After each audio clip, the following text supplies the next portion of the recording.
तो आखिर क्यों बाज नहीं आ रहे बीजेपी सांसद निशिकांत दुबे, और क्यों बीजेपी बार बार पलड़ा उनसे झाड़ती हुई दिखाई दे रही है? ना तो उनको पार्टी से बर्खास्त कर रही है और ना ही कोई अब तक कारण बताओ नोटिस जो है वो निशिकांत दुबे को जारी किया गया है। और निशिकांत दुबे एक के बाद एक यहां पर लगातार वार जो है सुप्रीम कोर्ट पर कर रहे हैं, लगातार वार जो है वो आतंकी हमले पर कर रहे हैं और लगातार तुष्टीकरण की राजनीति देश के अंदर कर रहे हैं। एक ट्वीट जो है अभी हाल ही में निशिकांत दुबे ने किया और अजीबोगरीब ट्वीट किया। उन्होंने पूरा का पूरा कलमा ही लिख दिया। उन्होंने कहा कि अशहदु ला इलाहा इल्लल्लाह वहदहु ला शरीका लहू व अशहदु अन्ना मुहम्मदन अब्दुहु व रसूलहु। यानी किस तरह की राजनीति जो है वो निशिकांत दुबे कर रहे हैं। और टेक्स्ट में ऊपर क्या लिखा? उन्होंने लिखा कि मैं कलमा याद कर रहा हूं, मैं इसकी प्रैक्टिस कर रहा हूं क्योंकि पता नहीं कब कहां इसकी जरूरत पड़ जाए। एक तरफ जहां आतंकी हमला होता है उस पर जो है पलटवार किया जाता है और निशिकांत दुबे अपने ही देश में गृह युद्ध कराने जैसी बात करते हैं और सुप्रीम कोर्ट के जज पर टिप्पणी करते हैं। क्या कहते हैं कि गृह युद्ध के लिए जिम्मेदार जो है सुप्रीम कोर्ट है।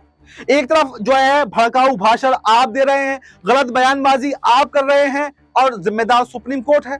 सुप्रीम कोर्ट संविधान की रक्षा कर रहा है तो आपसे बर्दाश्त नहीं हो रहा। तो एक बात साफ साफ आ जाइए ना और ये ऐलान कर दीजिए कि आप सुप्रीम कोर्ट नहीं चलेगा। तानाशाही यहां पर आ गई है, राजशाही यहां पर आ गई है। आखिर किस तरह की राजनीति आप कर रहे हैं, किस तरह की बातें आप कर रहे हैं? और अगर बीजेपी को भी अपना रुख स्पष्ट करना पड़ेगा, वो ये बताए कि निशिकांत दुबे के साथ में है या फिर नहीं। बाद में आकर कह देना कि हम निशिकांत दुबे के बयान से सहमत नहीं है, इसका कोई मतलब नहीं है।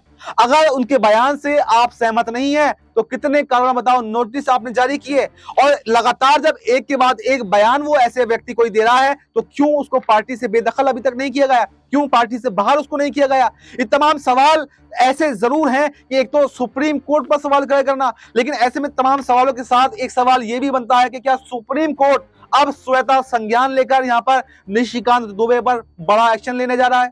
क्योंकि उपराष्ट्रपति के खिलाफ तो अवमानना के केस की मंजूरी यहां पर अटॉर्नी जनरल से मांगी गई है, लेकिन क्या यहां पर निशिकांत दुबे के खिलाफ भी केस चलेगा? क्या उन पर भी एफआईआर होगी? और इस भड़काऊ भाषण, भड़काऊ बयान जिस तरह से निशिकांत दुबे एक के बाद एक दे रहे हैं, तो क्या इस पर लगाम लगेगी या फिर नहीं? या फिर जिस तरह से बीजेपी अब तक करती आई है, अपने सांसदों को, अपने विधायकों को बचाती आई है, वैसे ही यहां पर निशिकांत दुबे बचते हुए दिखाई देंगे।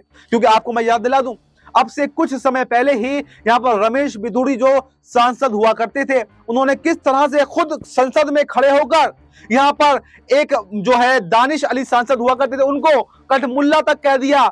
उनको जो है तमाम तरीके के अपशब्द एक संसद के अंदर खड़े होकर एक ऐसी जगह जो संविधान का रखवाला कहलाती है, जो लोकतंत्र का रखवाला कहलाती है, वहां पर खड़े होकर किए। राजनीतिक भेदभाव, मतभेद वाले ऐसे आपत्तिजनक शब्दों का इस्तेमाल करने के बावजूद भी उन पर कोई भी एक्शन नहीं हुआ। तो क्या निशिकांत दुबे जिस तरह की बयानबाजी कर रहे हैं उन पर कोई एक्शन होगा या फिर नहीं? और अगर उन पर कोई एक्शन नहीं होता है तो साफ साफ बात यह है कि बीजेपी चाहती ही यह है कि जो है जो इस तरह की भड़काऊ बयानबाजी की जाए और तुष्टीकरण का माहौल जो है वो समाज में पैदा किया जाए, जिससे जो सत्ता की मुलाई है वो बरकरार रहे, वो ऐसे ही चलती रहे।